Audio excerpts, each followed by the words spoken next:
हमारी हरियाणा पुलिस की 5500 mail constable की भर्ती चल रही है।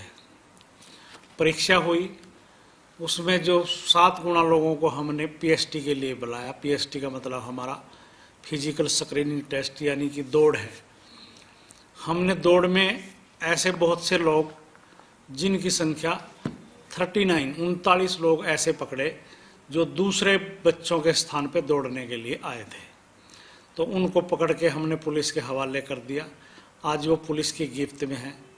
इसके बाद जो लोग क्वालिफाई हुए उनको हमने पीएमटी के लिए बुलाया, यानी कि फिजिकल मेजरमेंट टेस्ट के लिए, जो नाप तोल हमारा होता है, उसके लिए हमने आमंत्रित किया। और हम बहुत हैरान हुए कि इसमें भी लगभग 63 लोग अभी 20-21 तारीख तक ये इवेंट चलेगा, मगर आज 11 तारीख है, आज तक 63 लोग ऐसे पकड़े गए जो फर्जी कैंडिडेट थे, यानी कि उनकी परीक्षा किसी और ने दी थी। आज वो बायोमेट्रिक, सीसीटीवी और वीडियोग्राफी के माध्यम से हमारी पकड़ में है। उन सब की सूची हमने हरियाणा पुलिस के डीजीपी साहब को दे दी है और पुलिस ने कार्रवाई शुरू कर दी। काफ़ी बड़ी मात्रा में लोगों को गिरफ्तार भी कर लिया है। तो एक ये हरियाणा में एक बहुत बड़ा माफिया है जो इस तरह का काम करता है। हमने और पूछताछ में, पुलिस की पूछताछ में हमारे सामने बहुत ही हैरत अंगेज जो है वो तथ्य सामने आए। कुछ बच्चे तो ऐसे हैं जिनको ये भी नहीं पता कि हमारी परीक्षा किसने दी थी या दौड़ लगाने के हमारे स्थान पर कौन आया था। वो सिर्फ दलालों के चंगुल में है और दलालों ने 10 लाख से 15 लाख रुपए लेकर उनको झांसे में दे रखा है कि हम पूरी प्रक्रिया आपकी पूरी करा के पुलिस में भर्ती कराएंगे। तो ऐसे सभी जो अवांछित लोग थे, असामाजिक तत्व थे, वो आज हमारी गिरफ्त में हैं और अगले 10 दिन में भी हमारी गिरफ्त में आने वाले हैं। तो मेरा तो अनुरोध है उन युवाओं से कि वो किसी के ऐसे दलालों के या जो नकल माफिया गिरोह है उसके झांसे में ना आए, क्योंकि वो दिन चले गए। अब टेक्नोलॉजी का दिन है, किसी न किसी स्टेज पर वो पकड़े जाएंगे और जब वो पकड़े जाएंगे तो पुलिस की गिरफ्तारी में जाएंगे और उन पर नकल विरोधी जो नया कानून हरियाणा की विधानसभा ने पास किया है, 10 साल की सज़ा उसकी प्रॉपर्टी अटैच करने का, ये सब उन पर लागू होंगे। मैं नहीं चाहता कि हमारे हरियाणा के युवा इस तरह के लोगों के चंगुल में आए कर अपना भविष्य खराब करें और वो अगली परीक्षाओं से भी वंचित रहें।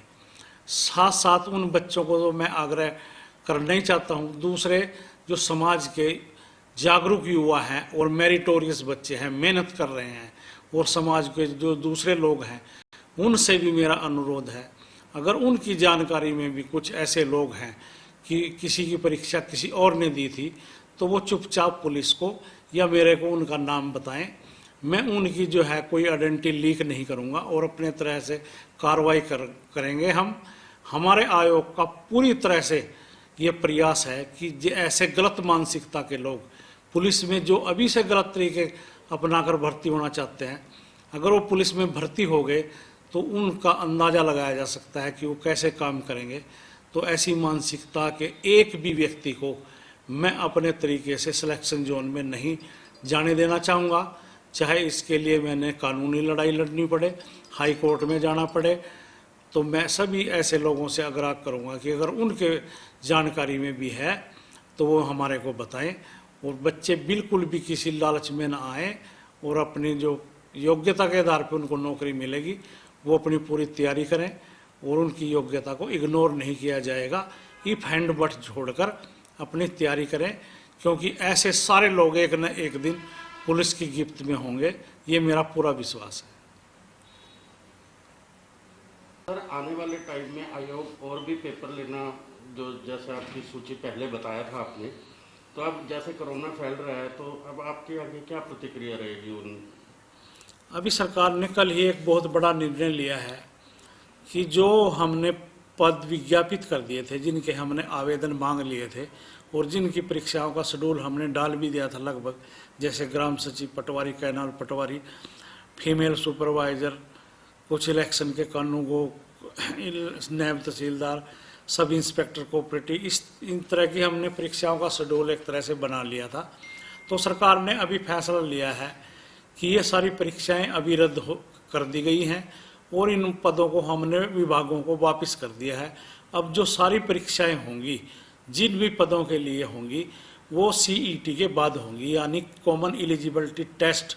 जो लोग क्वालिफाई करेंगे, जो युवा क्वालिफाई करेंगे, वो ही अगली परीक्षा में बैठेंगे और नए सिरे से जो सरकार ने क्राइटेरिया बनाया है, सोशो इकोनॉमिक के नंबर 10 से 5 किए हैं, और जो विवाहित हमारी बहनें या बेटियां हैं, उनका पेरेंटल मतलब पैतृक वो ना देख के ससुराल पक्ष देखा जाएगा।